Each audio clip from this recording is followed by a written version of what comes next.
गेलं प्रत्येक क्षेत्रात जर आपलं लेकरं गेलं ना तर या गरीब समाजाला बसायला आधार होईन. ऑफिस एखादं बसायला आधार. सगळे बोगस लोक जाऊन बसले तिथं. बोगस आरक्षण घेतलेले बोगस.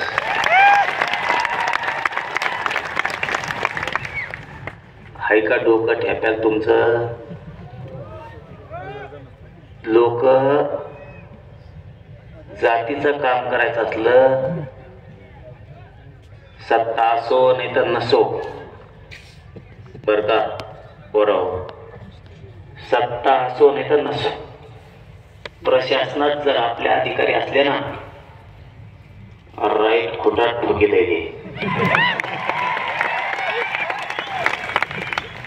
सत्ता असो नाही तर नसो. म्हणून आजपासून एक गोष्ट लक्षात ठेवा. आता आपल्याला प्रशासनात लोक करायचे, खूप पोराने पोरी अधिकारी करायचे प्रत्येक क्षेत्रात. आणि दुसरं, तुम्ही शासक बना. कोणाला फोन लावायची गरजच नाही, लगेच काम. सगळे बसले त्यांचे, आपल्या घात्यात दारात येणे. चूक तुमची आहे. कशी चूक आहे सांगू गो? सांगतो तुम्हाला. चूक आहे तुमची. तुमच्या डोक्यातली दया माया जाय ना. तुमच्या डोक्यात किडे पडले, किडे. तुमच्या डोक्यातली दया माया जाय ना. एखाद्याने जर आपल्या जातीचा अपमान केला, बोलायचं काही फायदा, पण मरूस तर त्याला झटका टाकी जायचा. मरूस तर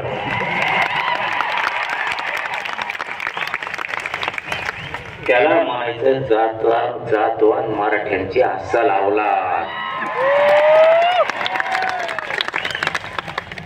त्याला वाटलं पाहिजे संगत हिंडत आहे माय घालत.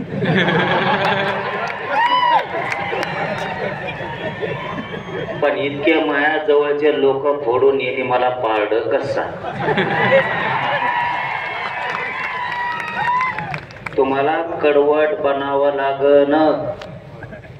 एक उदाहरण म्हणून सांगतो बाबा. मी बंद करतो थोड्या वेळात. आता बोलू का? शेतकऱ्याचं राहिलं आणखी. नारायणगड देशातला ऐतिहासिक दसरा मेळावा असा आहे की त्याने शेतकऱ्यासाठी लढ्याचे निर्णय घेतले. पहिला दसरा मेळावा आहे.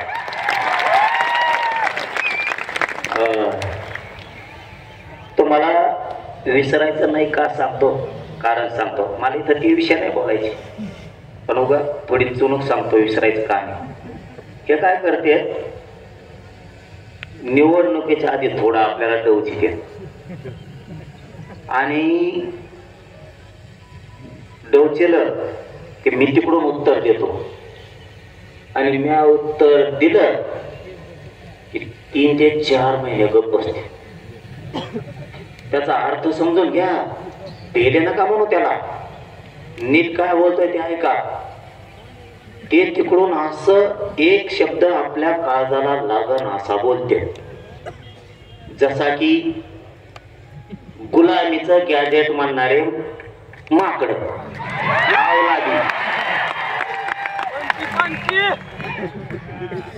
ज्या भिकार अवलादी. गुलामीचं गॅजेट म्हणायचं आणि 3-4 महिने गप बसायचं. मी काय सांगतो नीट ऐका. ते एकटच नाही, असे जे जे बोलते त्यांच्याबद्दल सांगतो. तुम्ही ना किडे पडलेले डोक्यातले जाळून टाका. ते हजारात काय. बर, आता मी सांगितलं म्हणून त्याला उत्तर, आमचं गुलामीचं गॅजेट हे. मग इंग्रज काय तुमच्या घरात राहत होता का?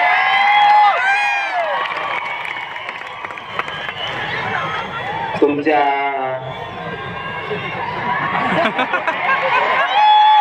परिवारात नाही बा. ऐका रे, पण किलाज नाही ऐका ना, मी काय सांगतोय ते ऐका. अर्थाचे गैरअर्थ करते, त्यांच्या घरात राहतो का म्हणजे लगेच ते दुसराच अर्थ काढतात. तसा अर्थ नाही मा, तसा अर्थ नाही. अर्थ नीट समजून घ्या. मी गडावडे,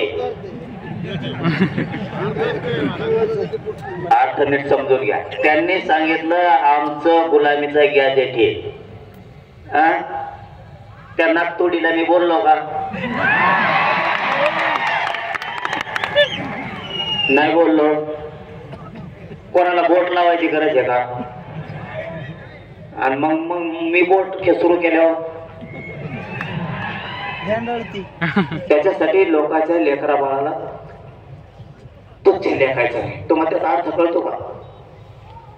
गुलामीचं गॅजेट आपल्याला लागू केलं म्हणजे गॅजेट गुलामीचं होतं, म्हणजे आपल्या लेकर सुद्धा गुलाम समजता. खरे हराम करो तुम्ही आमचे.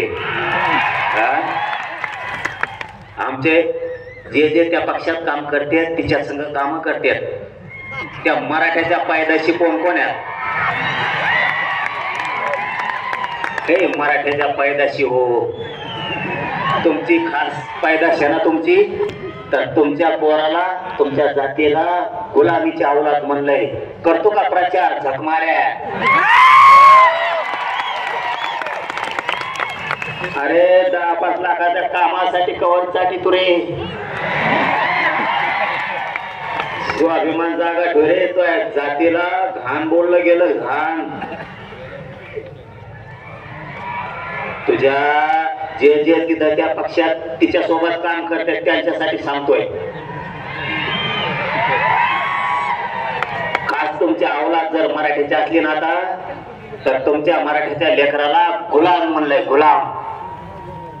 मग आपली जर गुलामीचे पैदाशे असं जर त्यांचं म्हणणं आहे, तर मराठ्यांनी तिथं कशाला झक मारायला काम करता? तुमचा स्वाभिमान जागा हो द्या ना.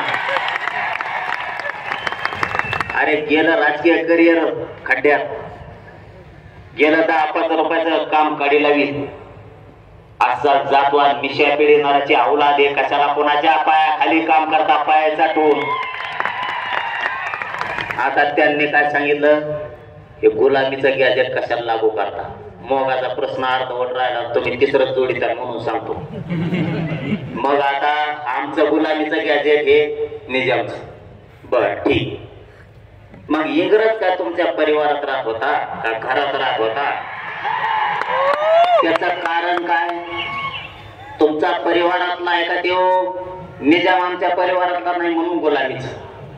मग आता इंग्रज ह्यो तुमच्या परिवारातला आहे का म्हणून 1931ची जनगणना घेतली, तुम्ही त्याच्या जीवावर आरक्षण घेतलं.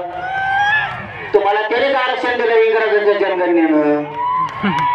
इंग्रजाच्या जनगणनेनं आरक्षण दिले तुम्हाला. मग तुम्ही कोण? असं आम्ही म्हणायचं का? म्हणलो नाही, म्हणलो नाही. आपण तुमच्यासारखे बिघडलेल्या रक्ताचे नाही. म्हणलो नाही, म्हणणार नाही. म्हणायचं का? असं म्हणलो नाही. तुम्ही डायरेक्ट म्हणले आम्हाला, पण आम्ही म्हणायचं का म्हणलो. बर, याच्या पुढे जाऊन आम्ही असं म्हणलो का की बाबा आमचं गुलामीचं गॅजेट हे, मग तिकडं राजस्थानला अकबर बादशाहून पळून आला, तर इकडं तुम्ही निजामाची चाकरी करायला लागलात. आम्ही असं म्हणायचं का? म्हणलो नाही का? म्हणलो नाही. भेद भेद नसता.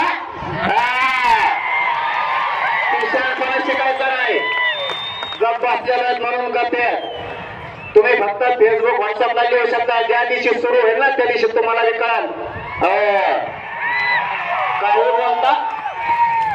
माझ्याकडे नीट करायची ताकद आमच्या मराठ्यात आहे. काही बोलता?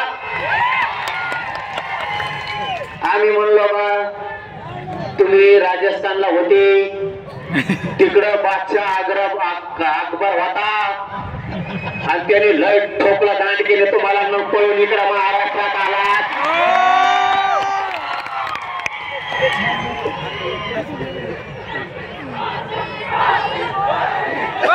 Bad, मग तुम्ही निजामाच्या जंगला संभळणारे बनलात, व्यापारी म्हणून आला तर राज्यकर्ते बनलात, चला वामा घरी. आम्ही असं म्हणायचं का म्हणलो नाही. अरे ग बाई, लय बोलता येतात सगळ्याला, मापात राहावा.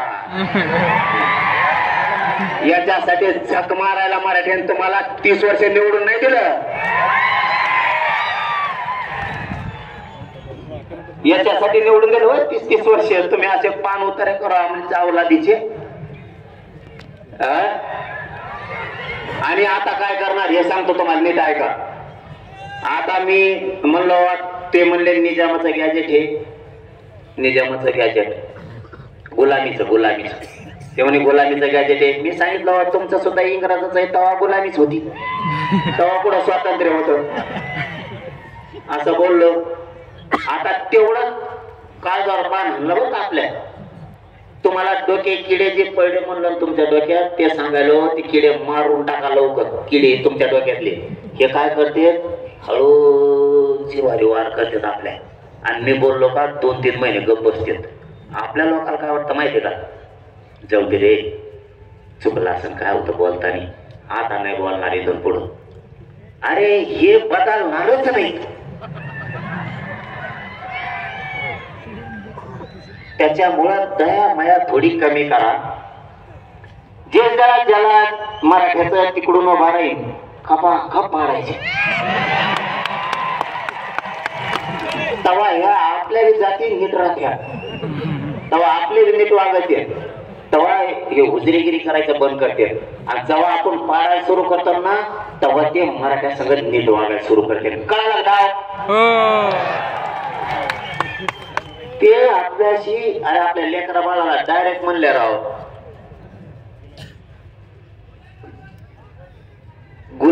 गुलामी. आपल्या लेकरा डायरेक्ट गुलाम म्हणलं गेलं, त्याचा अर्थ असा होतो. आणि मग तुम्हाला लेकरा बाळापेक्षा मोठे ते आहेत का, म्हणून गप जरी बसले ते आपल्या लोक मीडियात बोलते जाहीर, आणि लोकात म्हणते चुकलं बघ इथून पुढं नाही बोलणार. मीडियाने ऐकलं ते, आणि मग लोकात बोलून काय करतो, मीडियात म्हणा मग सोडून देतो आम्ही. हे जिवारी वार करतात, कळून देत नाही. तिसरा मुद्दा 2 सांगितले, शासक बना प्रशासक बना.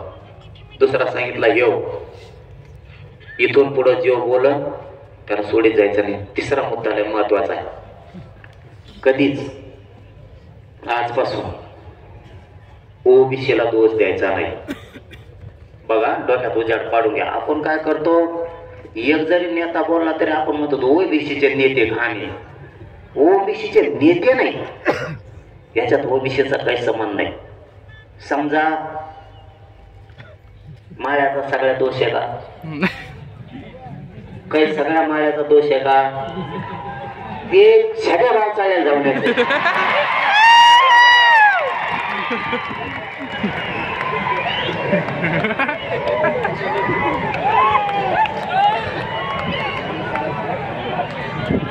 त्याला काय करायचं आता,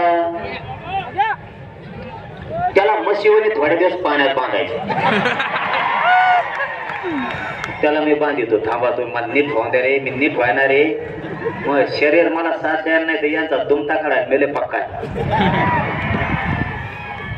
लावले का नाही 150-200 कामाला लावले का नाही रे,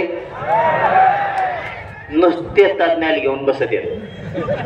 याला काय झालं, त्याला काय झालं, ते कसं बसलं, ते कसं बसलं. कुळातच कम घेतले, बिगर कुळाचे कम घेतले, सगळं गॅजेटच कम लावलं. मग मराठीत आत गेले. आत नाही जात का, बाहेर तरी कवर होतो होय ना, बाहेर तो. आता इथून पुढं ज्या जातीचा माणूस बोलन त्याला ओबीसीचा नेता नाही म्हणायचा.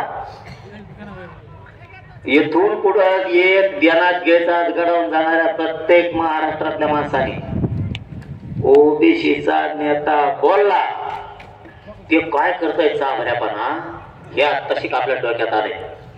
आमच्या ओबीसीवर अन्याय होतो, मग आपण सगळ्या ओबीसीवर बोलवतो का नाही. ओबीसीवर अन्याय नाही, याचे लाभार्थी थोडी जा आणि हे थोडं धरून मागा लागा जायचं. ओबीसी लिहून पुढे बोलायचं नाही. समजा उदाहरणार्थ इथून पुढं लक्षात ठेवा, समजा आता थोड्या माळी आणि थोड्या माळ्याचा नेता छगन भुजबळ, बाकीच्या नेत्याने काही केलं, बाकीच्या माळ्याने काही केलं का आपलं? उगाच सगळ्यात चेंगरीतो आपण बी. छगन भुजबळ आणि त्याचे लाभार्थी माळी तेवढीच जा, बाकीच्या माळी आपली. धनगराचा नेता आपल्या विरोधात बोलला, समजत आहे तुम्हाला मी काय बोलतोय? धनगराचा नेता आपल्या विरोधात बोलला, सगळ्या धनगराचा समान नाही. ते थोडं ते 10-5 त्याचे धनगराचे लाभार्थी आणि त्यो बाकीच्या धनगराला देणं घेणं नाही. त्यामुळे इथून पुढे जो जातीचा बोला ना त्याला त्याच्या जातीत तोलायचा, आता ओबीसीत तोलायचं नाही. म्हणजे बाकीच्या ओबीसीचा बिचारे लवार कुंभार ढोवार काय जे असते धोबी परी नावी जेवढे त्या उगाच गव्हासाठी किडे लागण्याच काम नाही. आणि सगळ्या ओबीसीचा फायदा 2-3 घेतात, हे एक लक्षात ठेवा. एक आता चौथा मुद्दा सांगतो. आपल्याला 7-8 दिवसापूर्वी विखे पाटील साहेबांचा फोन आला आणि त्यांनी सांगितलं की बाबा तुम्ही दसऱ्याला आंदोलन डिक्लेअर करणार हैदराबादच्या गॅजेटसाठी आणि सातारा संस्थांसाठी. मी नारायणगडातल्या सगळ्या बांधवाच्या साक्षीनं सांगतो,